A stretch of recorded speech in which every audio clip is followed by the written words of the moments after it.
O que Jesus foi fazer ao inferno? Jesus realmente foi ao inferno? O que a Bíblia Sagrada ela tem a dizer a respeito? É isso e muito mais que nós vamos ver nesse vídeo.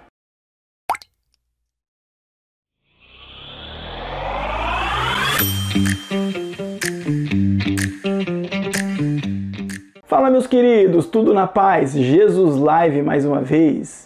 Olha, muitas pessoas interpretam textos como 1 Pedro, capítulo 3, versos de número 18, 19 e 20, como também Efésios, capítulo 4, verso de número 9 e verso de número 10, dizendo que Jesus ele foi ao inferno. Mas se Jesus ele foi ao inferno, o que ele foi fazer lá? O que ele viu lá, o que ele disse ou deixou de dizer, enfim, o que a Bíblia diz sobre isso.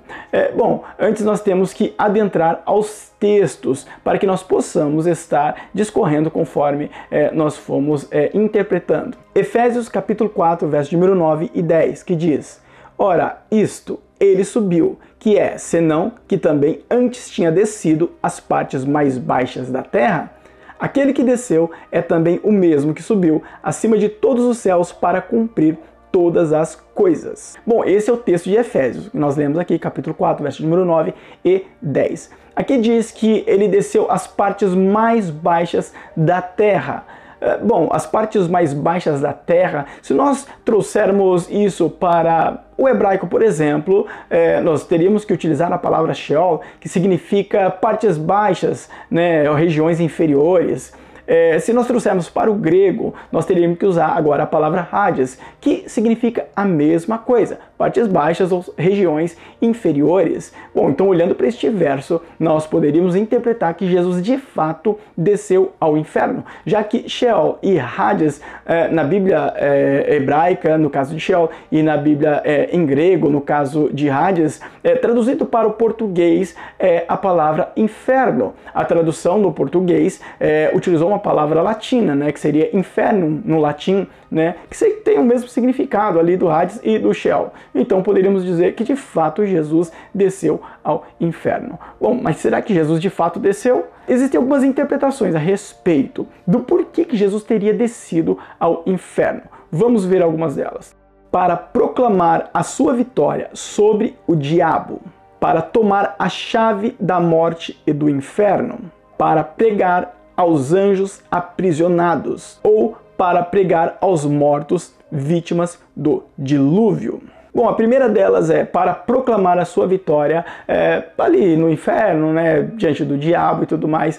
Muitas pessoas interpretam dessa maneira, mas infelizmente, ou felizmente, eu não sei, né, depende de cada um aí como encara isso, não existe base bíblica para isso, porque não faz o menor sentido Jesus ter ido ao inferno para proclamar a sua vitória para o diabo. Até porque Deus nunca precisou provar nada para o diabo. Nunca, em toda a Bíblia Sagrada, Deus nunca precisou provar que Ele é Deus, provar que Ele é o Deus da vitória e que Ele faz. Não, Deus nunca precisou provar isso. Tá? Então isso é totalmente sem base bíblica, não existe nenhum versículo da Bíblia Sagrada, nenhuma passagem que possa apoiar essa ideia. É uma inferência realizada sem base nenhuma nas Escrituras Sagradas. Bom, e para tomar as chaves da morte, né, das mãos ali do diabo, a chave do inferno, até muitas pessoas dizem, né, que Jesus ele foi e tomou das mãos do diabo a chave da morte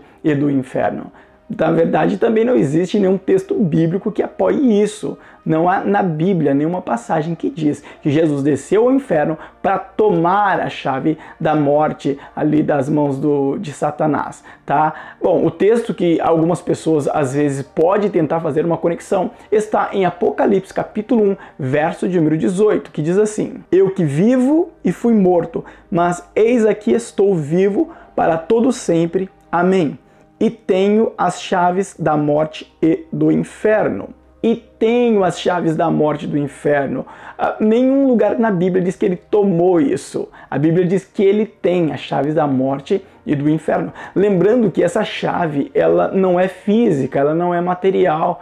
Essa chave, ela está no sentido espiritual, dizendo que Jesus ele tem autoridade sobre a morte e ele tem autoridade sobre o inferno. Todo poder é me dado nos céus e na terra, ou seja, nada está além do poder dele. Ele domina sobre tudo e sobre todos. É isso que o texto está querendo dizer. Não que existe uma chave física que ele tranca ou destranca alguma porta. Não é disso que o texto diz. Ou seja, se Jesus desceu ao inferno, como nós podemos utilizar ali a passagem de Efésios, não foi para tomar chave da morte, chave de nada das mãos de ninguém. Essa é a verdade. Outra interpretação diz que Jesus ele foi ao inferno para pregar aos anjos que estão aprisionados.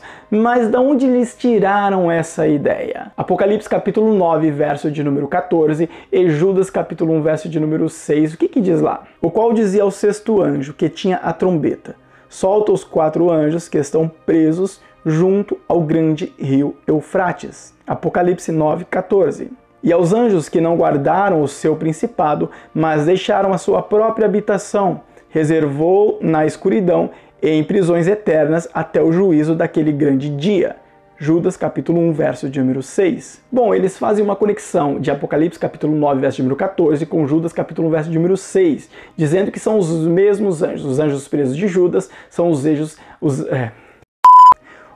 presos de Judas são os mesmos anjos caídos que são soltos ali em Apocalipse, que vai matar ali a terça parte dos homens ali no toque da sexta trombeta.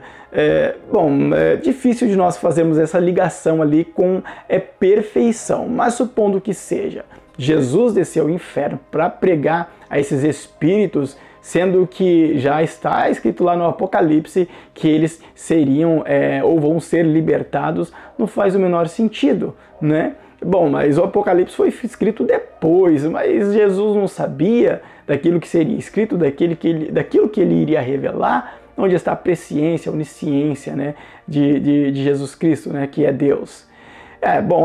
Nós acreditamos nisso, nós vamos ter que reescrever a Bíblia. E isso daí atrapalha até na questão de acepção, porque seria uma acepção. Porque não foram só esses anjos que caíram, né? A Bíblia diz que a terça parte dos anjos caíram. Enfim, por que Jesus pregaria para eles, não pregaria para outros anjos? Ou por que Jesus pregaria para eles se eles estão aprisionados e eles já estão marcados para o fim? Enfim, você vê que a complexidade das coisas, a gente tem que começar a reescrever a Bíblia para tentar apoiar esse tipo de conceito. Infelizmente, também não convém essa interpretação. Outra interpretação é para pregar aos mortos do dilúvio, da época do dilúvio. Para isso é utilizado o texto de 1 Pedro, capítulo de número 3, verso de número 18, verso de número 19 e o verso de número 20, que diz assim: porque também Cristo padeceu uma vez pelos pecados, o justo pelos injustos, para levar-nos a Deus, mortificando na verdade, na carne, mas vivificado pelo Espírito, no qual também foi e pregou aos espíritos em prisão, os quais noutro tempo foram rebeldes, quando a longanimidade de Deus esperava nos dias de Noé, enquanto se preparava a arca, na qual poucas, isto é, 8 almas, se salvaram pela água. Para pregar aos mortos vítimas do dilúvio. Essa é uma outra interpretação, talvez a das mais comuns. E utilizando ainda essa passagem de Pedro, se torna um pouco mais forte essa interpretação.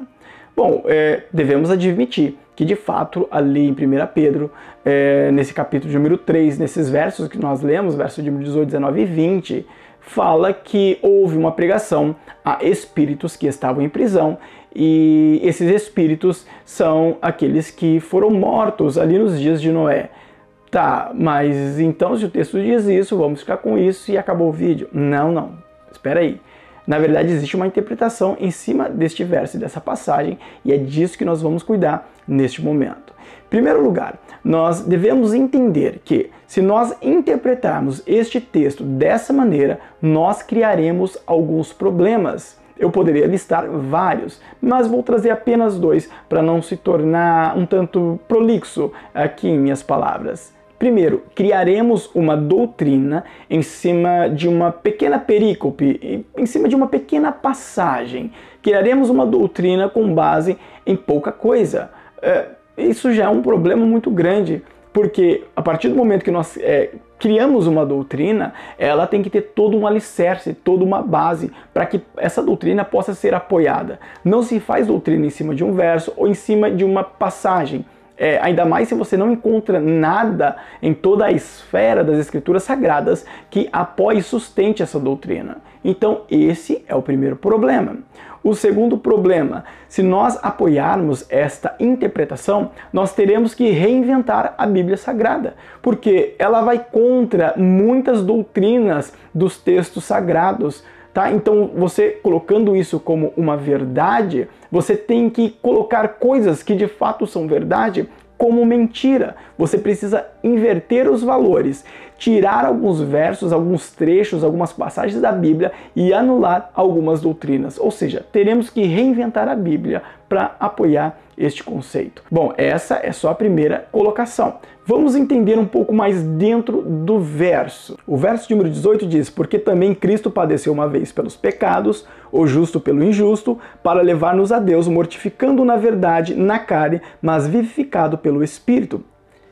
Este texto, ele é autoexplicativo. O que o texto diz, de fato, nós temos que lembrar que a Bíblia Sagrada, ela é escrita tanto na língua literal, como também na língua alegórica. Tem coisas na Bíblia que é figura, que são símbolos, tá? Mas existem passagens na Bíblia que, de fato, é literal. Por exemplo, Caim matou Abel. Isso é literal, de fato, Caim matou Abel. Não está escrito no sentido alegórico, não é uma figura. Aquilo, de fato, aconteceu. Mas quando a Bíblia fala do vale de ossos secos, aquilo é uma figura. Aquilo não aconteceu. Não existiu um vale de ossos secos, onde os ossos se juntaram e ressuscitou ali, ergueu um grande exército. Não. Aquilo está no sentido alegórico. É uma figura para trazer um ensinamento ali através de Jeremias de que o povo de Israel iria ser levantado pelo próprio Deus. Então temos que entender que na Bíblia contém textos que são literais, mas existem textos que são alegóricos. Verso 19, no qual também foi e pregou aos espíritos em prisão. Este verso, verso de número 19, seria um verso muito bom para ser utilizado para trazer alguma explicação sobre o que é literal e o que é figurado. Bom, quando o texto ele diz que pregou aos espíritos, a palavra espírito aqui está no sentido literal. De fato, são espíritos. Mas que espíritos são esses?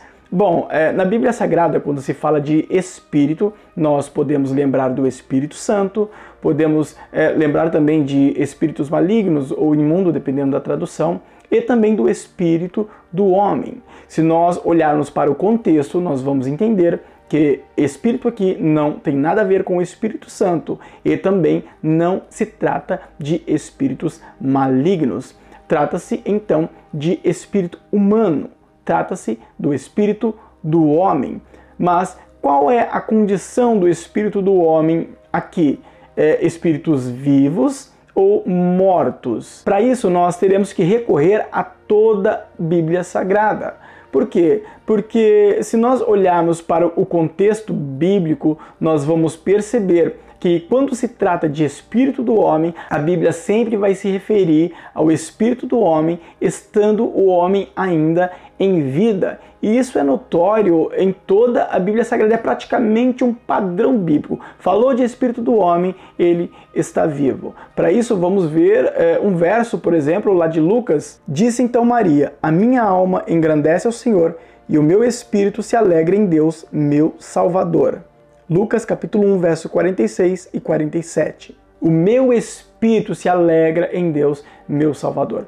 Esse é um cântico de Maria. Maria estava alegre por conta da sua gravidez, ali ia ter o filho, seu filho seria Jesus, foi Jesus o Salvador. Maria estava alegre, estava maravilhada. Então Maria ela compõe um salmo, ela compõe ali um cântico, um louvor. E neste louvor, deste verso que nós lemos, ela diz: o meu espírito se alegra em Deus, meu Salvador. Mas Maria fez esse cântico, ela estava morta? Não, óbvio que não, Maria estava viva. Maria compôs esse cântico ainda em vida, isso é óbvio.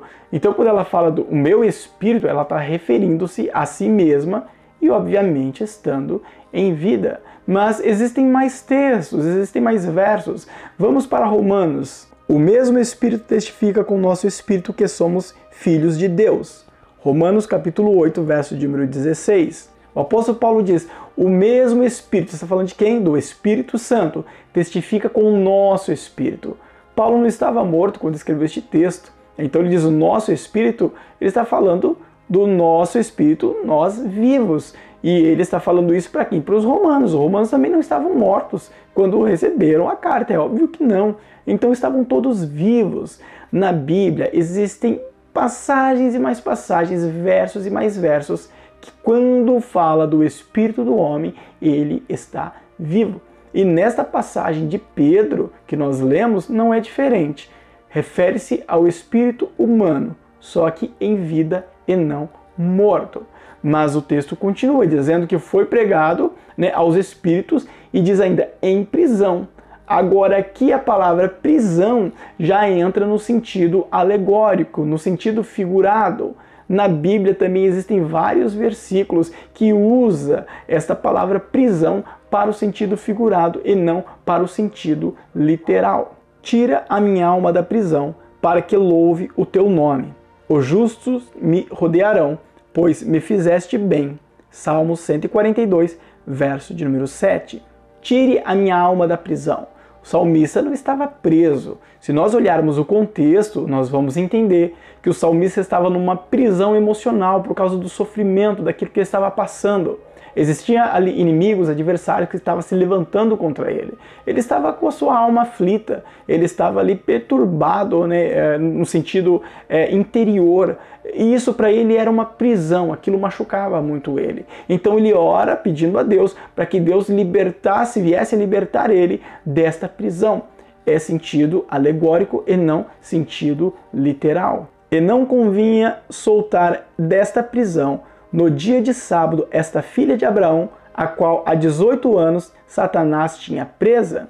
Lucas capítulo 13, verso de número 16. Nesta passagem, Jesus tinha acabado de efetuar uma cura. Jesus tinha curado uma mulher que andava corcunda.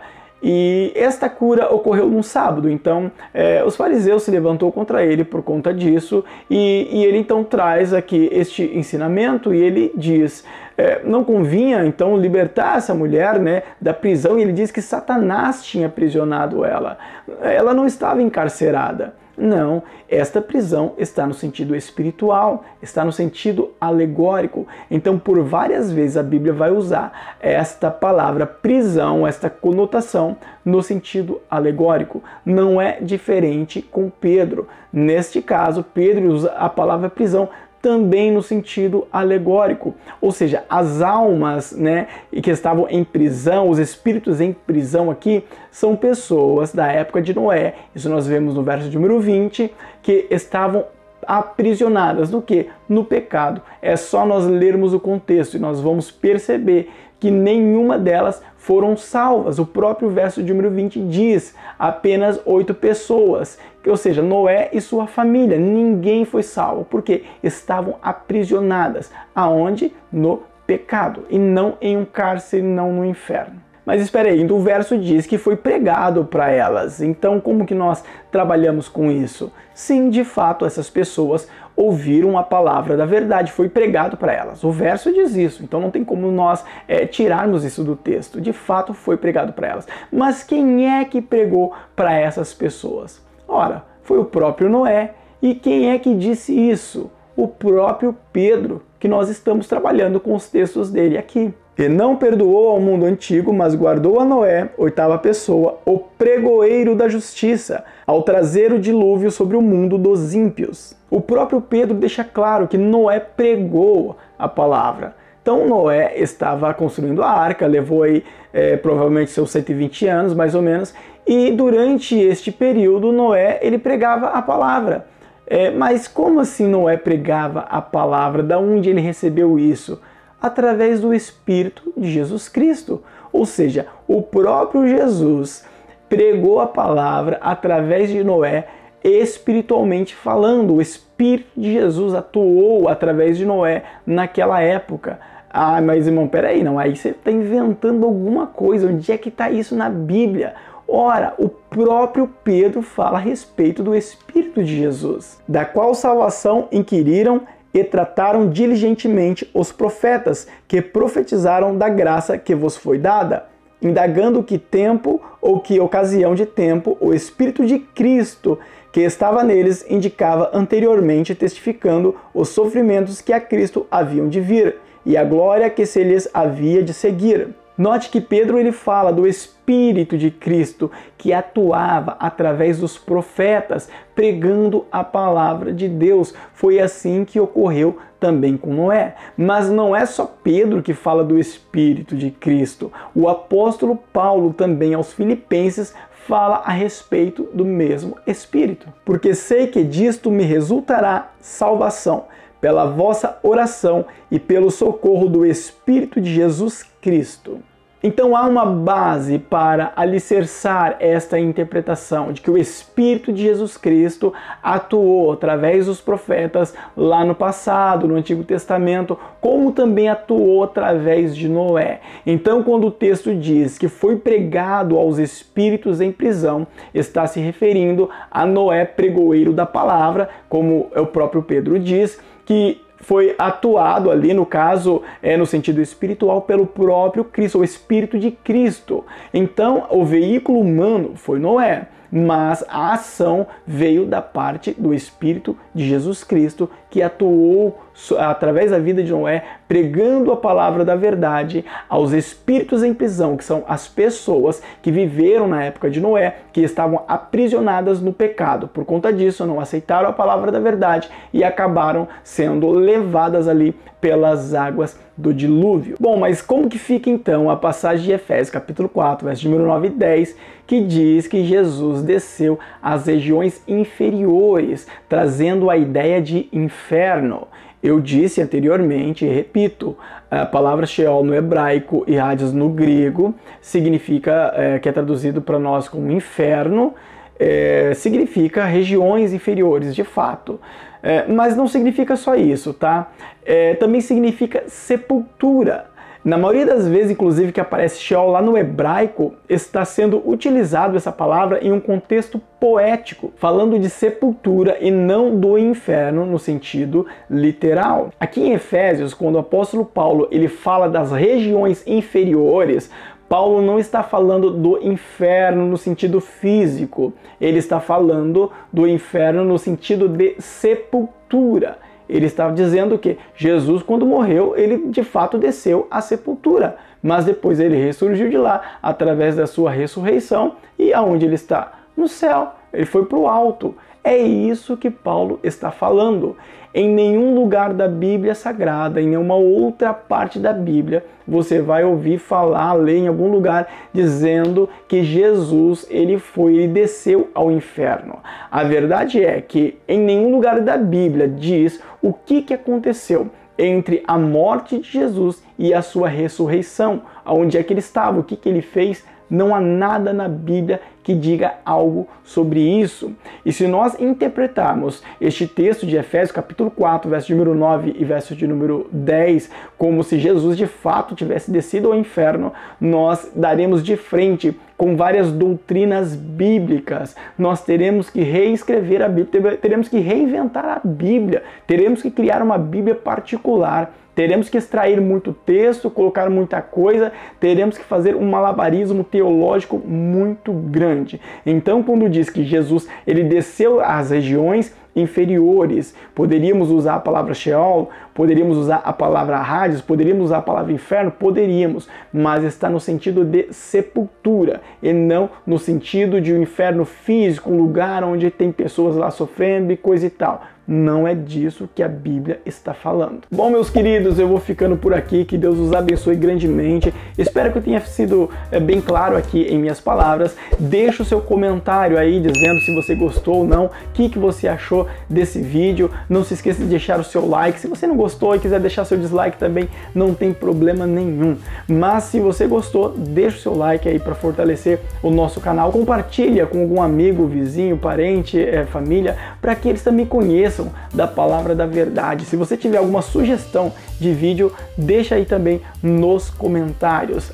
Não se esqueça de se inscrever no nosso canal, ativar o sino de notificação para que você seja avisado quando tiver mais vídeos como esse. Toda semana nós trazemos vídeos novos aqui para o crescimento espiritual de cada um de nós. Que Deus vos abençoe grandiosamente. Fica na paz. Fui!